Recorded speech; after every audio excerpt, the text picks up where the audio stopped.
You have been the rejected cornerstone. Now you are the main chief stone because you are chosen. There was something specific that you're passionate about that you were doing, and something that God told you to do that you felt like you were losing passion for. It felt like every time you tried to work on it, or every time you showed up to work, or every time you studied for it, there was always blockages and obstacles. And that is because there are spiritual principalities that were operating against you. Anything that God has required you to do that has a breakthrough, a blessing attached to it, Satan's goal is to try to prevent you from working on it and from doing it. Because Satan knows that's what's going to break the chains that have been keeping you stagnant for a very long time. He knows that that blessing is what's going to accumulate generational wealth. He knows that that promotion is what's going to get your name out there. So what he and his devices tried to do was he tried to discourage you. Whether they did witchcraft, or whether they told you not to do something, or whether they tried to get you fired, or whether they stole your ideas, which made you feel discouraged, there was tactics that were used to try to manipulate you and to make you exhausted, to make you want to give up on that project. If you noticed in this season, what you lost passion for and what you felt like you weren't able to do anymore, or what you felt exhausted doing because it felt like you weren't moving ahead and it felt like people were stealing from you, or it felt like somebody's always trying to sabotage you. If you notice, you may be feeling the passion has come back. You're more ambitious now, and now you're excited to work on this project. Now you're excited to go to work. Now you're excited to be obedient to God and do what he told you to do. Because why is that? Because God has broken whatever stronghold Satan and his devices placed on your path. And now there's a blessing that is about to come from all your hard work. The Lord has blessed your hands. He has blessed your mind with wisdom. He has anointed your tongue. He has blessed your heart. He has blessed your spirit. Going back to yesterday's word, divine favor is on your life. And that is why now you are more excited than you were before to continue with this project or to start again on this assignment and this project. But God has a specific instruction for you. When this blessing comes in, when this financial miracle comes in from all your hard work, the Lord wants you to stay low key for a little bit. Do not broadcast everything that he is doing in your life. He is going to give you instructions on when to launch that project, when to launch that business, when to advertise that project, or when to reveal that promotion, or when to reveal that graduation. Because here's the thing, God does not want you to hide your testimony. He doesn't. He wants people to know that where you were once stagnant, you are now prospering. He wants people to know that it is him that blessed you, right? But there's a time and place for everything. So now listen to this next set of instructions, okay?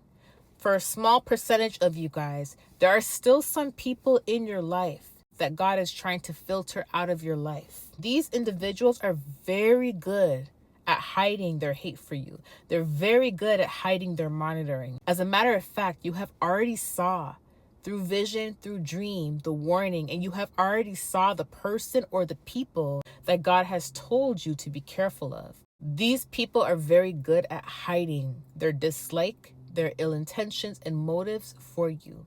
And the reason why the Lord wants you to just hold on a little bit before you share your testimony pertaining to this next upcoming blessing is because a little bit after that blessing comes in, these individuals are going to show themselves. They're not going to be able to continue hiding their intentions and their feelings for you. Shortly after that blessing comes in, they're going to expose themselves. That's why God said, while you're working on this right now, do not say anything to anyone about what you are working on. Do not even share ideas or even communicate about what you think is going to happen in that job space, with that project, with that business, whether it be family or friends, it doesn't matter.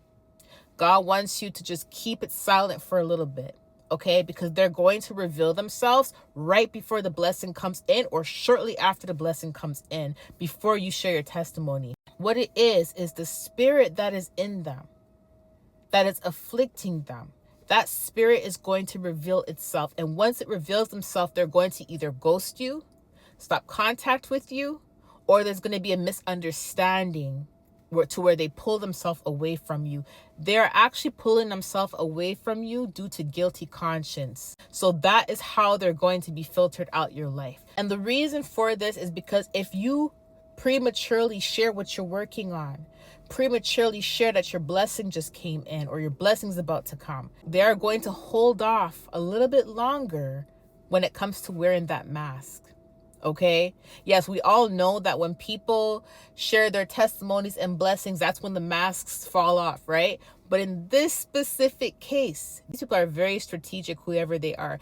See, God knows they're going to show themselves very soon. And that's why God wants you to hold off for a little bit. Okay. For the other group of individuals that are going to receive this breakthrough, listen to this. The reason why the Lord wants you to hold off a little bit and not to share anything right away as soon as the blessing comes in is because the Lord wants you to enjoy your blessing in peace for a little bit. Yes, your testimony is going to be shared regardless, but don't be in a rush to say, I just got my house. Don't be in a rush to say, I just got my car. Don't be in a rush to say, I just got promoted. Yes, you're going to be excited, but do not rush to broadcast this blessing. I know you want to share your engagement and you may even want to post a photo about it or whatever. What the Lord is saying is do not rush to share when the blessing comes in that moment. Take some time. Marinate in the blessing for a little bit. The Lord wants you to marinate in your blessing for a little bit. Enjoy your blessing for a little bit. Because here's what's going to happen if you prematurely share. The day you get promoted, that you share that blessing. The day you get promoted, or the day you get a car, you share that blessing. The day you get your keys for the house and you share that blessing. You are not going to be able to enjoy your blessing in the moment. The Lord wants you to enjoy your blessing in the moment, because a testimony is giving God the glory. And when you share your testimony, those who are weary, those who are lacking faith will see that, man, if God can do it for them, God can do it for me. It's so important to share testimonies. But when that blessing comes in, it's also important that as someone that has been through warfare, as someone that has always been attacked, as someone that has had a hard time enjoying good things in life because you're always in survival mode, God wants you to sit in that blessing for a little bit and enjoy it. So when you finally broadcast it and they try to throw their arrows, no, it's not going to hit you. You're protected, right? However, you being sensitive in the spirit, you will know when an arrow is being aimed at you. You will feel the afflictions, or you'll have some warfare dreams where you got to get up and pray against it. And oftentimes when this stuff happens, it takes away from you enjoying the moment. And why is that? Because now you have to soldier up. So when this blessing comes in, this engagement, this financial miracle, this promotion, this new job, your new home, your new car, whatever it is, enjoy it in the moment. God will tell you the right day, the right place, the right time to share this testimony. He's not silencing you. He wants you to enjoy the blessing in the moment. Okay, so I love you guys. I'll talk to you soon. Bye.